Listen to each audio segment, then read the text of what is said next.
Svidanya. Privyat. From Idaho. Yes, with Idaho Joe. Thank you for joining me this evening. Welcome to Idaho Joe's Cup of Joe with Joe on Kerberos News. You guys aren't familiar, go to our KRTD Media group at Patreon. Pay attention to what's going on there. Take a look at the news site, what's going on with that. Get subscribed. Get attached to what's going on with independent media. Kerberos version. In the meantime, let's go ahead and talk about some big things that are happening here in the world today. Why? Because some of it just doesn't want to go away. So, war, famine, pestilence, death. Who's our fifth horseman? Yes, misinformation. Now, we can get into how you doing, Brandy? How are you? So we can get into an awful lot of issues with regards to war. Well, this is a continuing threat. It has been a threat for months upon months upon months. We have had Russians in the Belarus sitting on the Ukrainian border for a long time. We'll actually get into that in a little bit. But this has been an ongoing threat. Famine. Okay, we've been seeing the famine issue with truckers, supply chain busted, the fact that the monopoly, yes, we do, okay, it's an oligopoly, let's be right about the terms here. The oligopoly that is the American supply chain. Our food goes through three major corporations. Three major corporations touch everything we eat in America. Well, okay, 95% of everything we eat in America. Okay. And that's just the reality of things. And when we got hit with COVID restrictions, it showed, because as those organizations, as those companies, as those corporations continued to control the food supply, and they ran into personnel management issues because of it, we saw foods disappear from the shelves. Specific kinds, specific types, famine. Which was ironic because we still had plenty of food in the fields. We still had plenty of food able to come in. Yet, our cities were running into food shortages. How you doing, Kay? Thanks. Dolores, absolutely. Share, everybody, please share. Okay, pestilence. Yes, pestilence. COVID, 2 years. We've been running into COVID issues for 2 years now. And of course, death. Right now, the estimate is in the last 2 years, the United States has suffered closing in on 1 million excess deaths. Okay, by excess, that means 1 million people who died earlier than they should have. Okay, yes, we saw that spike. CDC has reported it. It's gone up. It went back down. But overall, we have lost 1 million people who should have had an additional life expectancy of anywhere from 5 to 10 years more. That is 1 million times 5 years. That's 5 million years of human life in the United States. This has just gone away. Okay, this is social capital, intellectual labor. All of that reserves, all of that community input, all of that community support participation. 5 million years of human, and I'm going to use a word I really hate here, 5 million years of human capital, social, intellectual, however you want to measure it. 5 million years of human capital lost in the last 5 years because of decisions made through a centralized government that believed universal policy was the answer to everything. Yeah, right. 2 weeks. 2 weeks. Yeah, we can do 2 weeks, right? 2 weeks, flatten the curve.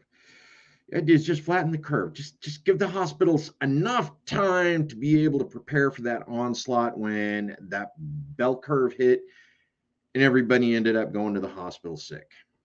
Yeah, well, that went away.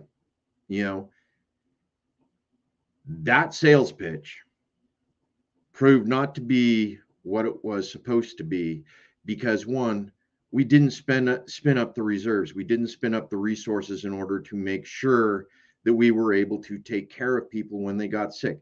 Matter of fact, what we did was we reduced resources. We inhibited our ability to respond to the disease when it ramped up, when it really started hitting, its stride. We were supposed to be building up. We were supposed to be prepping. We were supposed to be getting everything in place so that at the end of the 2 weeks, we could take care of it. And we didn't.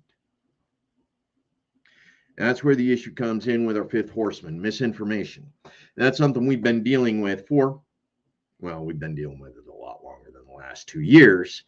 But the misinformation of the last 2 years, because of everything else that's been going on in conjunction with the misinformation, has created a cumulative effect that has created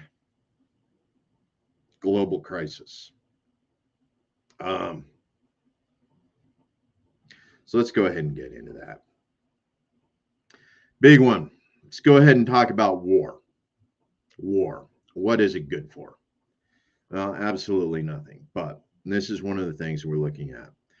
Okay, 2014. Okay, we're looking at the Ukraine, Crimea, had a very important part in what was going on.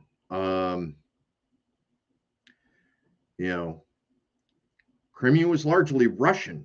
It was ethnic Russian. It still fell within the Ukrainian territories at one point.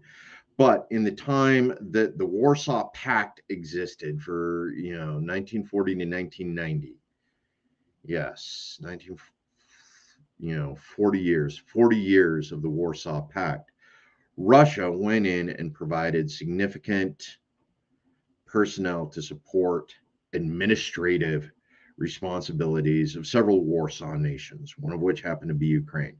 Crimea, Donetsk, Luhansk, all of these became dominantly ethnic Russian as opposed to ethnic Ukrainian, as the Russians went in and provided support and helped build up these major cities in order to handle administrative responsibilities for the larger part of what was going on in the Ukraine. And the Ukraine, let's go ahead and talk about some of the things about the Ukraine. Okay. The Ukraine is one of the, right, Kay? We can't keep up with it. Reason why is because nobody knows what's going on ground truth. Okay, we got Russian propaganda. We got US propaganda. We got made up propaganda from YouTubers that are coming in and saying things are happening that aren't happening. And we have people that are unfamiliar enough with frontline combat operations in both Russia and the US that we have people actually being deceived by cosplay. The misinformation. And that's what it's about, Kay. Misinformation. Is Russia telling us the truth? Is the US telling us the truth? Well, those of us who have spent the last 20 years dealing with US misinformation, 20 years in Afghanistan, 18 years in Iraq, watching what goes on. Those of us who grew up during the Cold War. Remembers the Cold War? Who remembers growing up when we didn't hide under the desks as active shooter drills, but we hid under the desks as nuclear attack drills? Yes.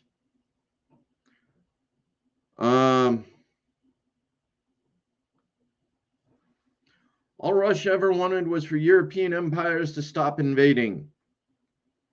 Right? God, Napoleon. England, even. England, they tried to come in through Afghanistan before Russia stopped them. And, there were a couple other locations. But yeah, right? You remember hiding under desks, don't you, Kay? And Brandy, we've been living the lie.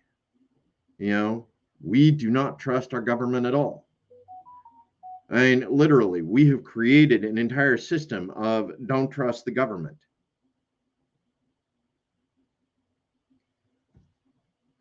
And here we are, we're expected to trust after McCarthyism, after the Cold War, after Afghanistan, Iraq 1 and Iraq 2. They just want to say, trust us. We won't lie to you. Again?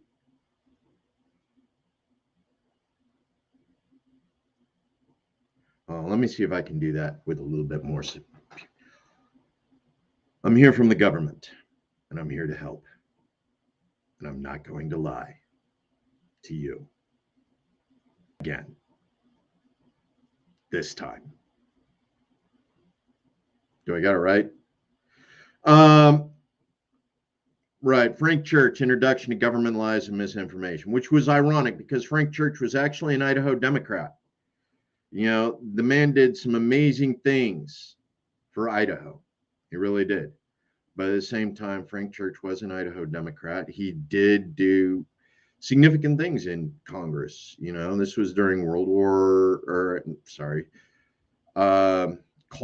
era, 1980s, 1990s, but it's misinformation. We are told what they believe we need to know in order to convince us to do the things they want us to do. Right now, they want us to go to war.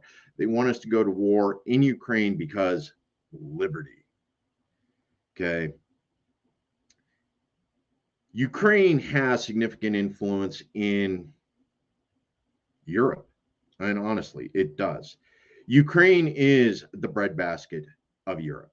It has the most arable land of any country in Europe. It feeds a significant number of people.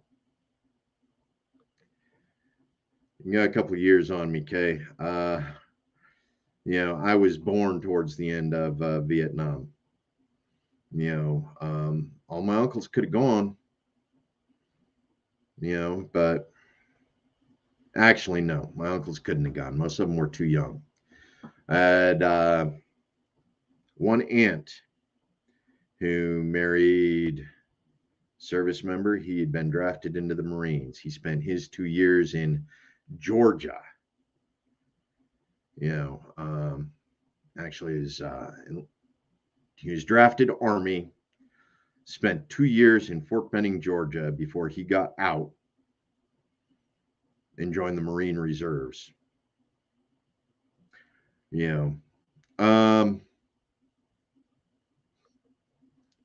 Which one of our global elite leaders is dealing with a full deck right now? Okay. Putin's what, 69, 70? He's almost, him and Biden have been doing this thing, since forever. Biden's finally president. Putin's been president for 20 years now. All of our current senior draft dodgers, Biden, Trump, right? All of our war hawks right now, all of our war hawks going chicken hawks. Yes, they are chicken hawks. It's the difference between a war hawk and a chicken hawk. Well, a chicken hawk was a draft dodger. Chicken hawk is someone who will never serve, has never served, who is saying, let's go to war and kill some young men. Yes, those are chicken hawks. End of Vietnam, first Gulf War. Honestly, there were an awful lot of guardsmen who went over to support the first Gulf War, particularly pilots who were combat pilots in Vietnam.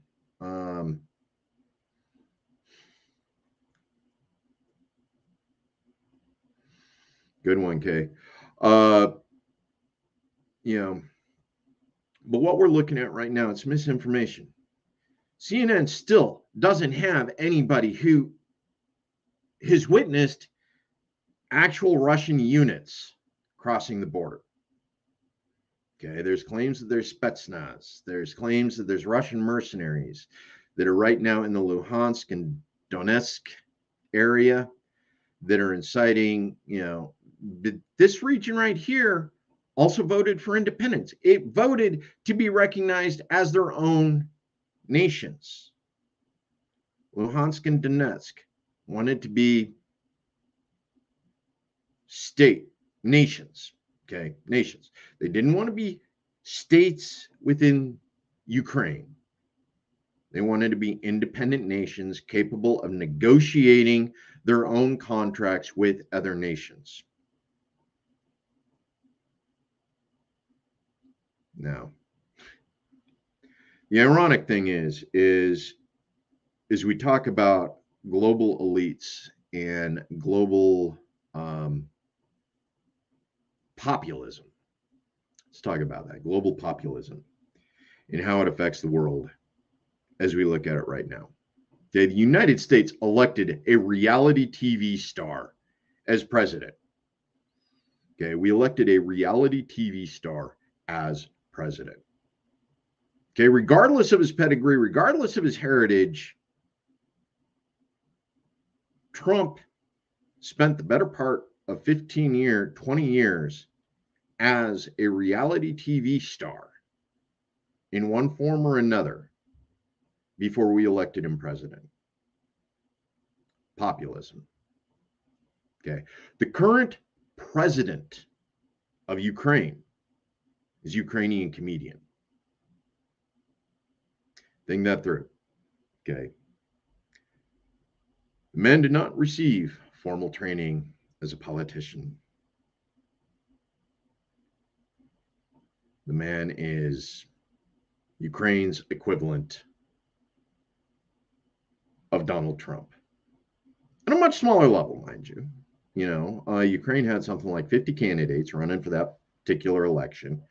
There was the primary, then the secondary, then a comedian who ironically starred in a Ukrainian TV show about a teacher who was elected to be the Ukrainian president. So, I mean, seriously, this would be like if the West Wing star was elected to be president after 8 seasons on the West Wing.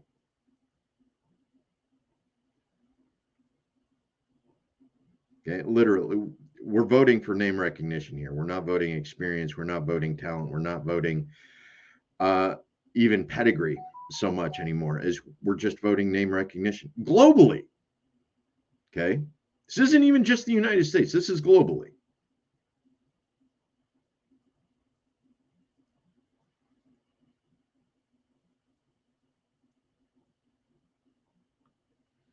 Yeah, Navy. So, from this perspective, here we have a comedian, a TV series star, who literally holds in his hands, the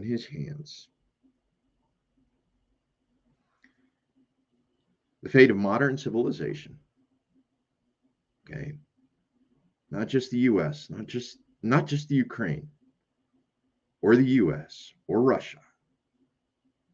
He holds in his hands the fate of modern civilization because he is at the focal point of a dispute which could easily lead to World War III. It's not there yet.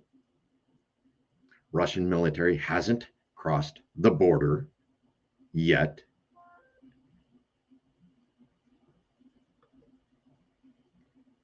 The duopoly Now, in America, in the United States, the duopoly works. I don't think the duopoly had quite so much influence when they chose a Ukrainian comedian to become the president of Ukraine. But yes, the duopoly definitely has a significant amount of influence. That's one of those things that we talk about when we talk about war here in the United States. Okay, look, let's go ahead and talk about that. Biden, President Joe Biden, has been an advocate for every single military adventurism expedition conducted by the United States since he became a member of the Senate, 40 years ago. He was there championing when the first George Bush kicked off the Gulf War. He was there championing, Bosnia under Clinton. He was there championing, the war on terror, the invasion of Iraq. Senator Joe Biden has been there as the reasonable Democrat voice for war, opposite several of our hawks, our more obvious hawks, like Cheney, McCain, several of the Republicans that were very much about military expedition, military adventurism and military expeditions. Biden has always been the reasonable Democrat pro-war voice. Now he's president. He also accepted the withdrawal from Afghanistan. And here we are, not even 6 months later, 6 months after the last U.S. deaths in Afghanistan, and we are ready to commit troops to the Ukraine, U.S. troops to the Ukraine. Yeah, he is. Anybody who thinks that Biden is a peacekeeper is sadly delusional. He never was, never has been. Biden has been pro-war. He has been pro-military adventurism since he first stepped into the Senate. And that is a reality we have to live with. As many people kept saying, Biden will bring peace where Trump will bring war.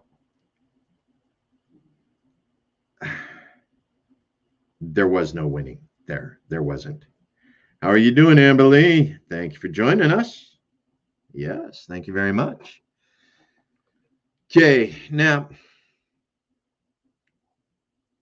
Ukraine is the breadbasket. It is literally the Ohio of Europe. Okay, it's significantly larger than Ohio. Okay, but from a GDP perspective, it has the same production capability as Ohio does, but it has the most arable land in all of Europe. It is the size of Texas. Okay, it can feed a lot of people. It was FDR's tool too, wasn't it?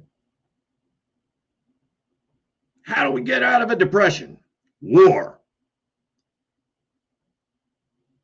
Yeah, that didn't actually work the way it was supposed to, but that was FDR's, belief, how do we get out of depression? War.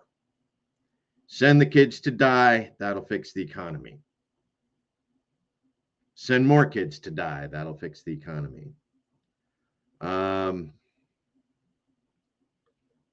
But yeah, you're right.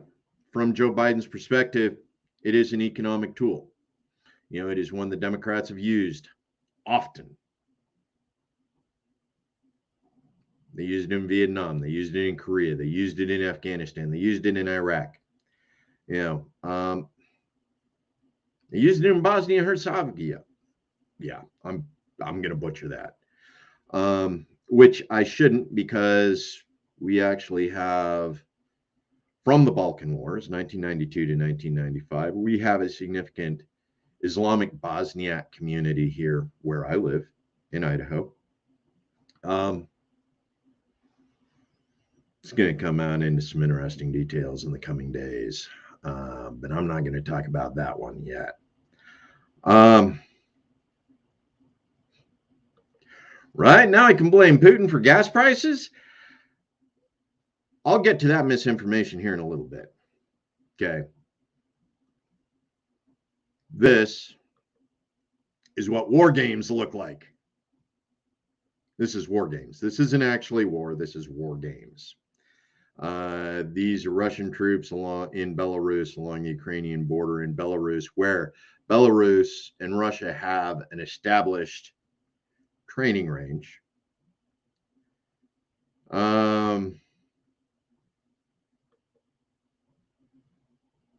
Right?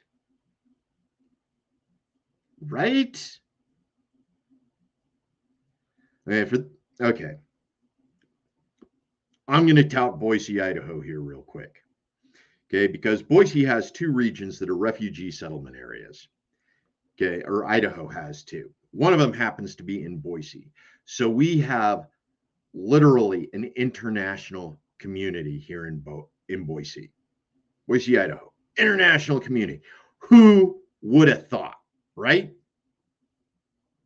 We got Bosniaks, we got Vietnamese, we got Cambodians, we got the Afghanis, the Iraqis,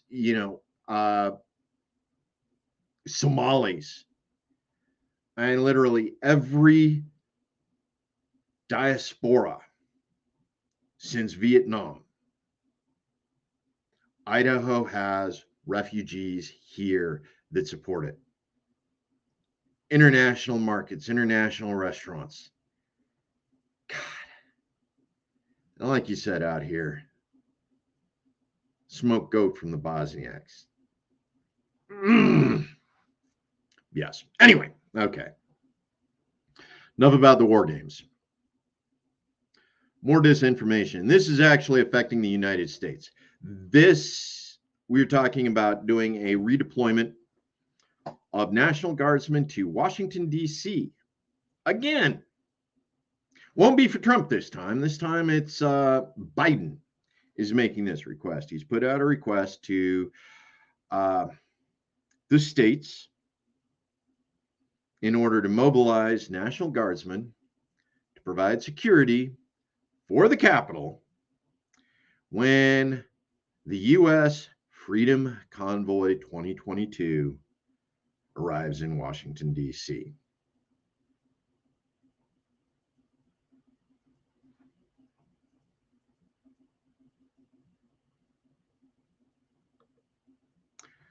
Yeah, Putin's not quite as in control as everybody likes to think he is. However, he is getting to a point. He's been there in charge long enough.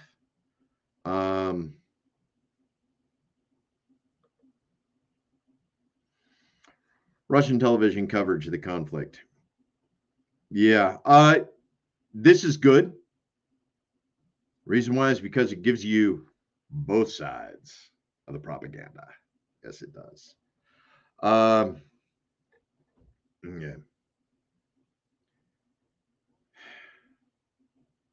There's two sides to every story, and then there's the truth. The U.S. has their side. The Russians have their side. Somewhere in between is ground truth. Nobody wants war. Straight up. That's just bad news for everybody.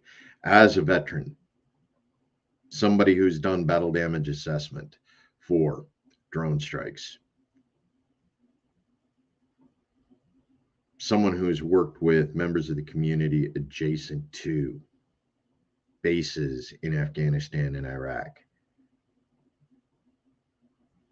our presence there is not a good, regardless of our intentions. Road to hell paved with them. Regardless of our intentions, the presence of military troops in any nation is not a good. Just going to make sure that's put out there.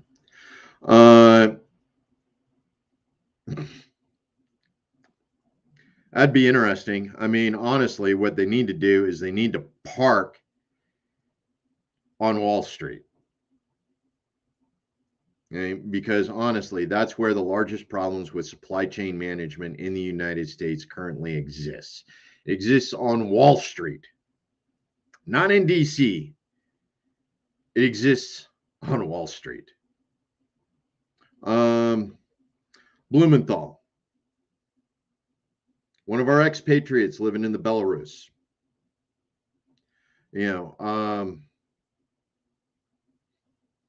interesting actually having an expatriate, a Texan expatriate, talking the Russian side of the story. You get a chance, go ahead and follow Amber Lee's recommendation there. And this is Russian TV, RT. It is Russian news from the Russian perspective, in much the same way that the Young Turks is U.S. news. Yes. Oh, good one. Commodities exchange in Chicago. And this is actually interesting because as we talk about supply chain management, who actually controls the supply chain?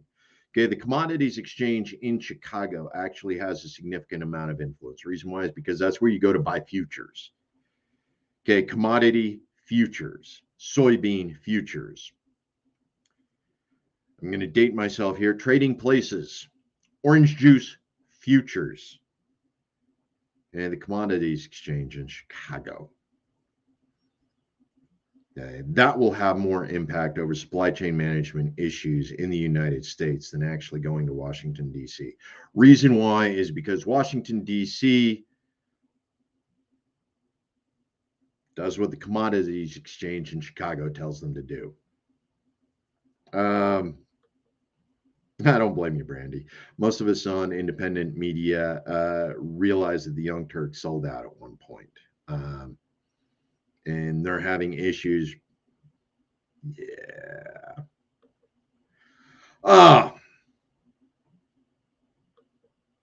I may have to retract my statement on that here at some point in the future, Brandy.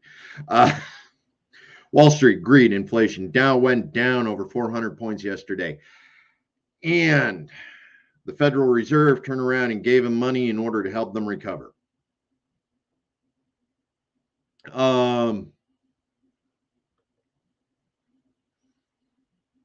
I don't know that China actually bought the Chicago exchange and that you can actually buy the exchange itself. I'm pretty much sure that the Federal Securities Commission requires that still largely be managed by the U.S. I mean, commodities exchange is federal securities. So the FEC has an awful lot that,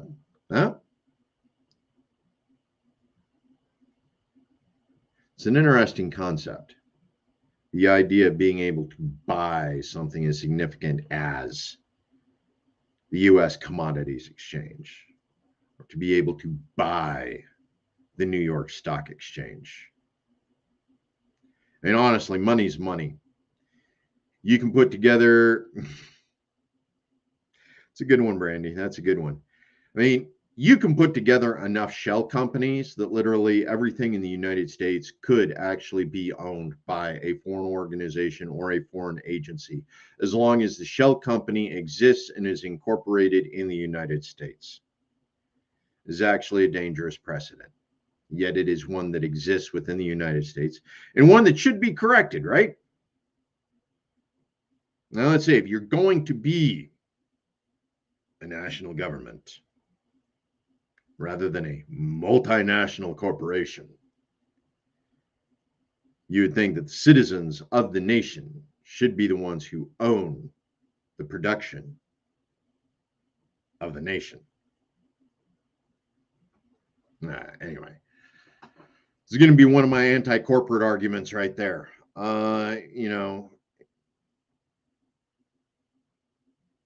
how can you collectively own something and still be capitalist in nature? Yeah, bankers, bankers, just like bankers' wars. Okay. But again, this goes back to the commodities exchange, the Trucker Convoy, Freedom Convoy USA 2022. They've already gone through an awful lot of barricades, preparations in Washington, D.C. in order to prepare for a number of significant events, just in case. Now, all of a sudden, we have Trucker Convoy 2022, which is mobilizing, is getting ready to move across the United States. An awful lot of these are independent truckers, truck operator owners. You start looking at companies that create trucker organizations. Most of these are corporate owned, and they're not interested in seeing their properties, which are the trucks that the drivers drive, being used to impact social platforms and a number of different things. Yeah, foreign ownership of infrastructure. Yeah, corrupt politicians that allowed it to happen. Pet projects. We continue to see it time and time again. Foreign investment in U.S. infrastructure. It's problematic. Foreign investment in U.S. production, in U.S. corporations. Even when we had the reality that U.S. citizens were using the American Free Trade Agreements in order to export labor or import labor. It's an interesting dynamic. Anyway, they stopped paying U.S. labor in order to create the products. They moved the factories out of the United States in order to get cheaper labor for the way we managed our fiat currency here in the United States. And from 1970 on, we did this migration to cheap labor in foreign countries while we shored up the U.S. economy with fiat currency, used in a very bad, very Keynesian way. Keynes, welcome to Keynes. Here we are, National Guardsmen. They are being taken out of their native states during times of crisis, mind you. Okay, we're looking at economic crisis all across the United States, supply chain management, the possibility that the trucker convoy, which in a lot of ways is ironic because what it amounts to is an independent strike. Okay. Most of the unions are not participating in this. These are going to be independent owner-operator trucks that are not members of the Teamsters unions, that are not working for any of the organizations. They will be showing up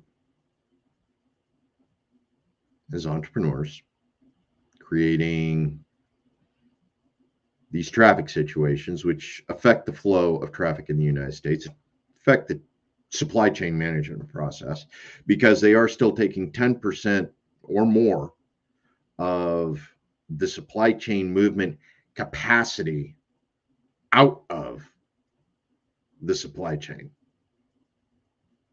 It will have its effects. Will it have enough effect? Turning Washington, D.C. into a parking lot that looks like Ottawa right now could have some interesting effects, but will it have the desired effects remains to be seen. National Guardsmen, however, are being mobilized. These young men and women who work in your community.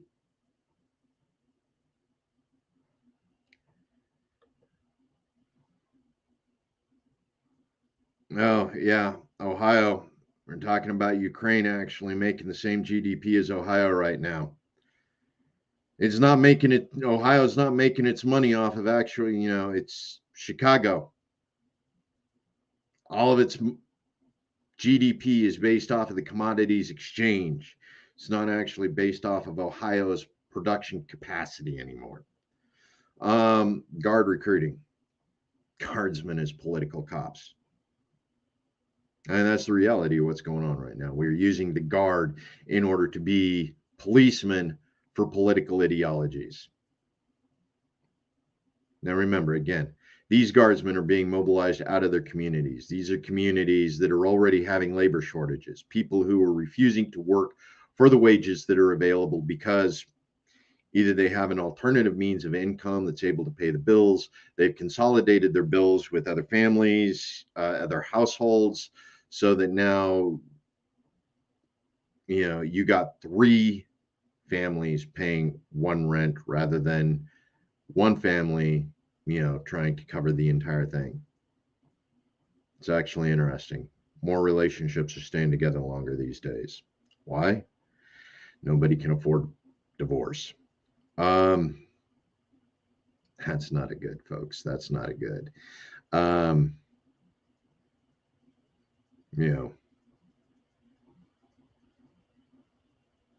Yeah, that's not a good. Okay. Back in before I get too distracted here.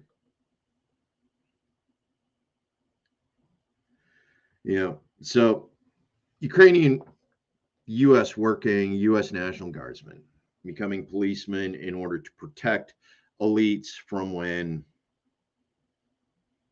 U.S. citizens get disgruntled with their performance.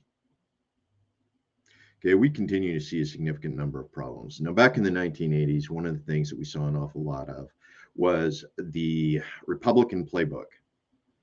Republican playbook was about collapsing government under its own weight. Okay, you increase the size of it, then you underfund it, and then make it do the things it needs to do to fund itself.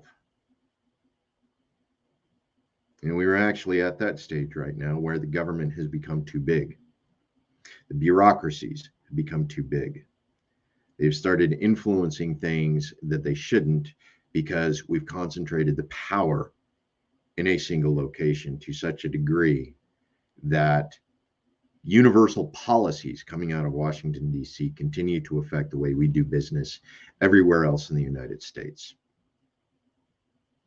One of my personal complaints is the way that a community is not able to handle housing crisis situations because we have federal regulations about the way a local housing authority is able to do business.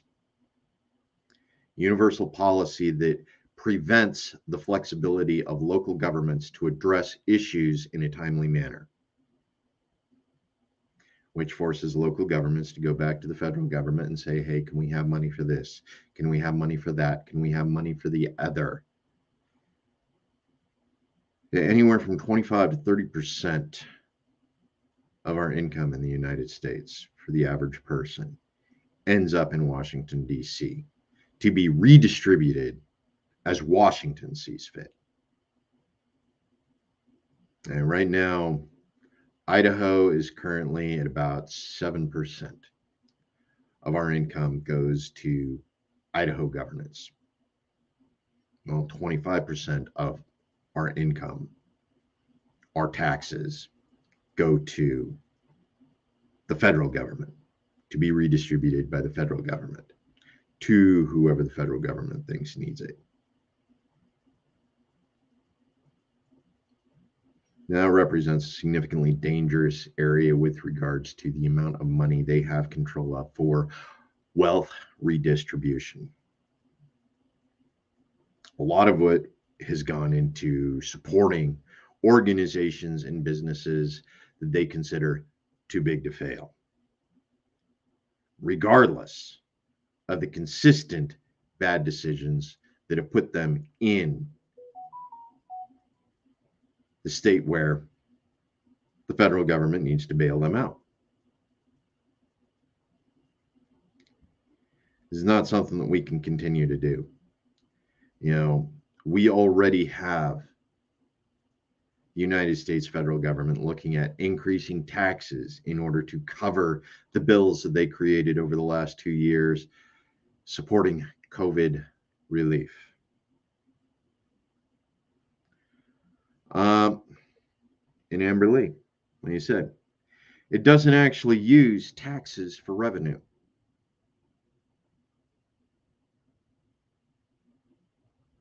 Get with Amber Lee and some of our other folks about the way we do modern monetary theory and the way that fiat currency actually works.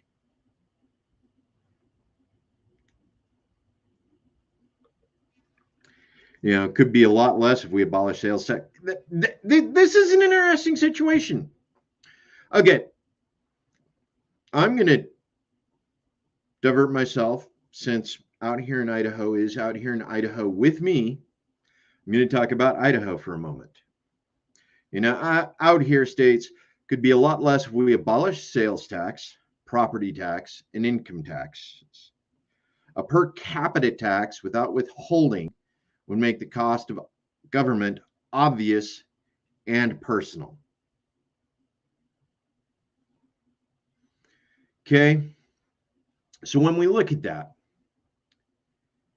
right now in the state of Idaho, we have our Republicans, the Idaho GOP, are floating the idea of eliminating property tax by increasing the sales tax 2 extra percent. Okay, right? Okay, now the greater Boise metro area, which has roughly 2/3 of the population of the state, is within a mile of the Oregon border. That mile of the Oregon border is within an hour. Okay, Oregon does not have a sales tax. While they are actually suggesting that Idaho carry a sales tax of approximately 8%. And literally, that will bring a halt to most businesses in the state of Idaho. We won't be able to support an 8% sales tax, especially when our neighbor, less than an hour away, is able to. It's not going to work. They've also gone in and they've made some changes to our income tax base. Okay, so we're going to increase sales tax. We're going to eliminate property tax. And we've changed the income tax rate to a flat rather than a progressive. Right, Emberly? 30 minutes from the border. Ontario, Oregon is literally going to become a boom town if that law passes. Which is why I'm hoping it's just a bad idea that somebody manages to convince them that they probably shouldn't do it. So how do you actually address the issue? Well, one, it's fiscal responsibility. How many things does the state of Idaho actually pay for that it doesn't need to pay? What are the costs associated with governance in the state of Idaho for things we don't need to govern on?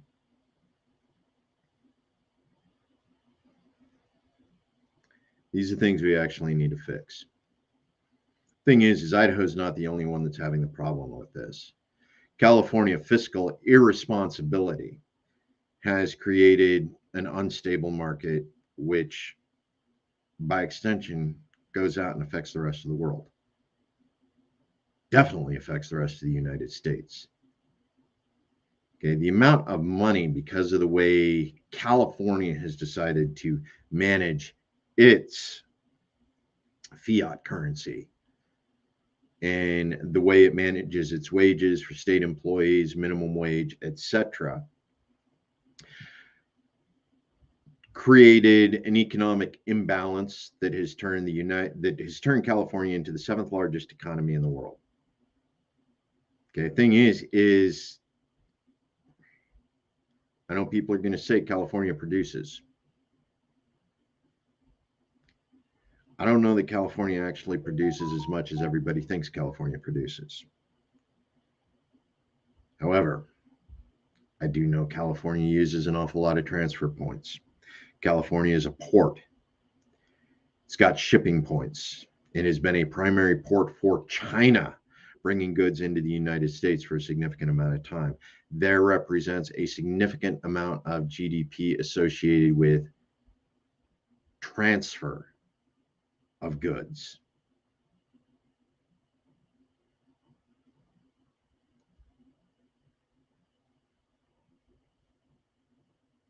In addition to the information, the dot-com busts and other things associated with it over the years, California has become an economic powerhouse in the United States. And everything considered, it's probably overrated because of the way they've chosen to handle their governance.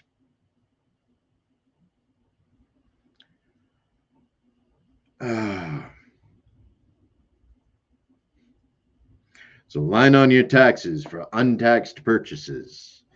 Did you buy something without paying taxes? Did you go to Oregon and buy something without paying taxes?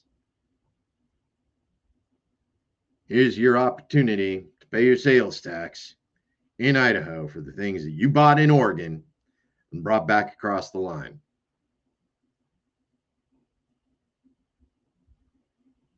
I don't think that line is going to get filled out very often. I really don't. Not at this point. So you guys out there paying attention to what's going on. Life, liberty, and the pursuit of happiness. Let's go back here to misinformation. We all see it. We all know what's going on.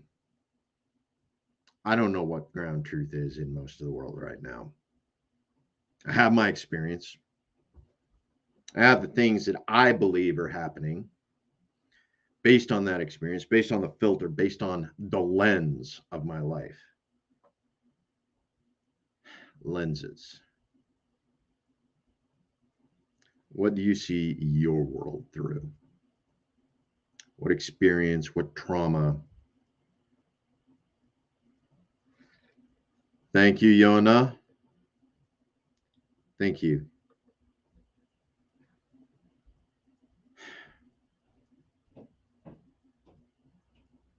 One of the things I'm going to bring back, okay, a big thing for me is community. You know, pay attention to what's going on in the world, but take care of the people in your community. Because when the supply chains break down, those are the people that you need to depend on.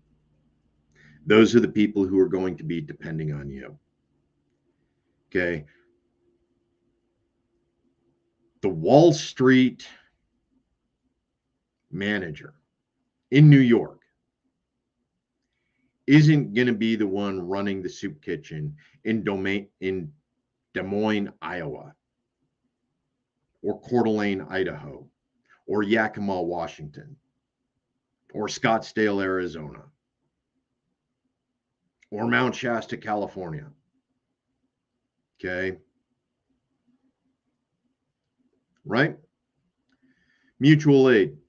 The mutual aid only works if you've done the local networking, if you've done the local support, if you know your local farmers. Right now, one of the problems we have in the United States with regards to the farm is farm futures have been bought. They're paid for. Whether they are paid for by China, whether they are paid for by the Commodities Exchange in Chicago, okay, an awful lot of our farm futures have already been bought and are under contract.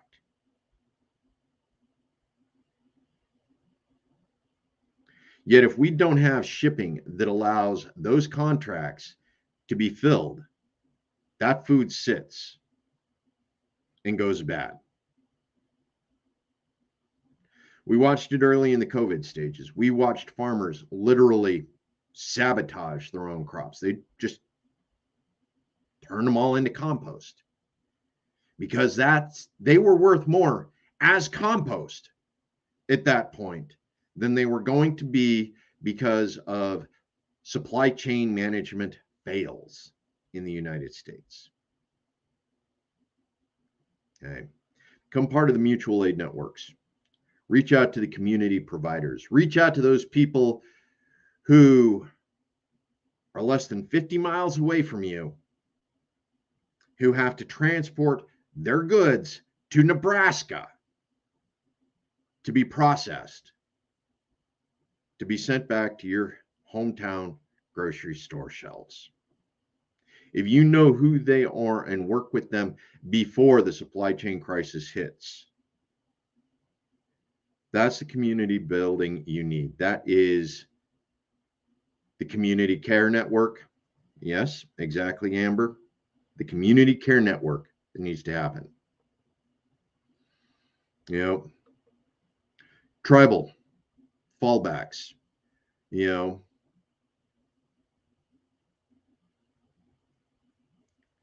community. They got to be somebody you can reach. They got to be somebody you can help. You got to be somebody who can help you. And there's got to be the energy exchange. Okay, remember that, folks. The energy exchange.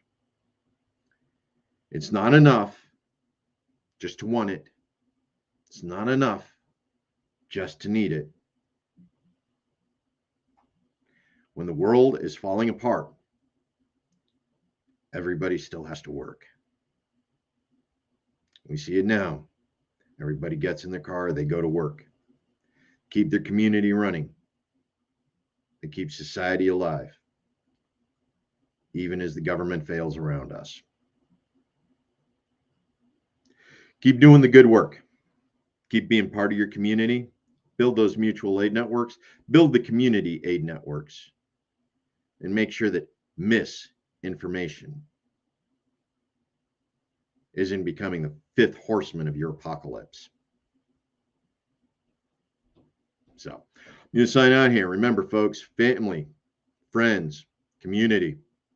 As long as you got those three, you can make anything happen. Your online network's good, but that hometown network, Main Street, it's what you need to keep things alive. Love you guys. Stay safe. Stay in touch. Be good to each other.